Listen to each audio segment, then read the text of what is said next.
So అది నాకు చాలా అన్ఫేర్ అనిపించింది. వై బికాజ్ ప్రియాంక గారు కళ్యాణ్ గారిని కాకుండా లైక్ రీతుని కానీ తనుజ గారిని కానీ లేకపోతే సంజన గారిని వీళ్ళు ముగ్గురు సెలెక్ట్ చేసుకుంటే బాగుండేది. అంటే ఒక లేడీ కాబట్టి సో టఫ్ ఫైట్ ఇచ్చుంటే బాగుండేది వీళ్ళతో. అర్థమవుతుంది. అప్పుడు ఎవరు పవర్ అనేది మనకు తెలిసిపోదు ఎవరు పవర్ఫుల్ అని. ఒక ప్రియాంక ఒక అమ్మాయి వచ్చేసి ఒక కళ్యాణ్ గారితో ఆడడం నాకు అంతేం అనిపించలేదండి. సో అదంత ఫెయిర్ అనిపించలేదు. బట్ తను ప్రూవ్ చేసుకోవాలని అదే లైక్ ఇప్పుడు తనుజ ఒక లెవెల్లో ఉంది బయట మనకి. సో అది అమ్మాయికి తెలుసు. అలాంటి అమ్మాయితో కదా అమ్మాయి పోటీ పడాల్సింది, కళ్యాణ్ గారితో కాదు కదా. సో అట్లా అనిపించింది. సో నెక్స్ట్ వన్ కూడా లైక్ వాళ్ళ అమ్మాయికి మాట ఇచ్చారు, అంటే ఈసారైనా అవ్వనాన్న అని చెప్పి వాళ్ళ అమ్మాయి అడిగితే ఓకే అమ్మా ప్రయత్నిస్తా అని చెప్పారు. బట్ ఓడిపోయారు కదా. ఆబ్వియస్లీ ఆయన ఎఫర్ట్స్ ఆయన పెట్టారు. బట్ అక్కడ అవతల పర్సన్ గౌతమ్ తను చాలా టఫ్ ఫైటర్ అనమాట. సో గౌతమ్ కూడా తీసుకోవాల్సిన పర్సన్ బర్నీ గారు కాదు. ఖచ్చితంగా డిమోన్ పవర్ని కానీ ఇమ్మాన్ గారు కానీ కళ్యాణ్ వీళ్ళు ముగ్గురు సెలెక్ట్ చేసుకొని గౌతమ్ గారు ఆడుంటే వేరే లెవెల్ ఉన్నది. అప్పుడు మాకు చూడడానికి చాలా ఇంట్రెస్టింగ్ అనిపించేది.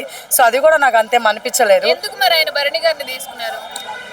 ఏమో నాకు అది అర్థం కావట్లేదు. కూతురు గారు ఇట్లాగా చెప్పారు కదా అని చెప్పేసి ఆయనకు ఒకటి ఇద్దాలని ఛాన్స్ అని తీసుకున్నారో ఏంటో నాకు అర్థం కావట్లేదు. దానివల్ల పాప మా ఈయనకే ప్రాబ్లం వచ్చింది.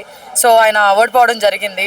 అది చాలా బాధ అనిపించింది. కూతురు మాట నిలబెట్టుకోలేకపోయారని. బట్ పర్లేదండి, కొన్నిసార్లు జరుగుతుంటాయి. మనం మాట ఇచ్చాం కదా అని చేయలేం కదా. సో అలాగా ఎఫర్ట్స్ వెరీ గుడ్. 100కి 200% ఎఫర్ట్స్ పెట్టారండి. మంచిగా పాపం చాలా ప్లే చేశారు గేమ్. తనుజ గారు ప్రేరణ గారు గేమ్ ఆడారండి. సో వీళ్ళిద్దరు తనుజ గారు అడిగారు ప్రేరణ ఆడదానని చెప్పేసి మన ప్రోమోలు చూపించారు. మరి లైవ్ లో మాత్రం గేమ్ చూసాను తప్ప ఎవరు అడిగారు లైవ్ లో చూడలేదు అనమాట. ఎవరినెవరు అడిగారు అనేది నాకు తెలియదు. మామూలుగా అయితే ప్రోమోలు అలా చూపించారు. బట్ నేనేమంటానంటే వీళ్ళిద్దరు మాత్రం టఫ్ ఫైట్ ఇచ్చారు నిజంగా. తనుజ గారు మాత్రం నిజం చెప్తున్నా, అబద్ధం కాదు. పిఆర్ఈ అని పక్కన పెడితే సీరియస్ చెప్తున్నాను, నేనేమి కాదు. నిజంగానే బాగా ఆడింది. నేను చాలా బాగా ఆడింది, చాలా ఎఫర్ట్స్ పెట్టింది. కానీ నిజంగా అన్లక్కీ పాపము. ఆ బాల్ వెళ్తుంది మళ్ళీ అనుకొస్తుంది. సో అట్లాగా పాపం ఆమె అన్లక్కీ అయిపోయింది అనమాట. సో అలాగే ఎఫర్ట్స్ అయితే చాలా బాగా పెట్టింది కానీ ఓడిపోయింది తనుజ గారు.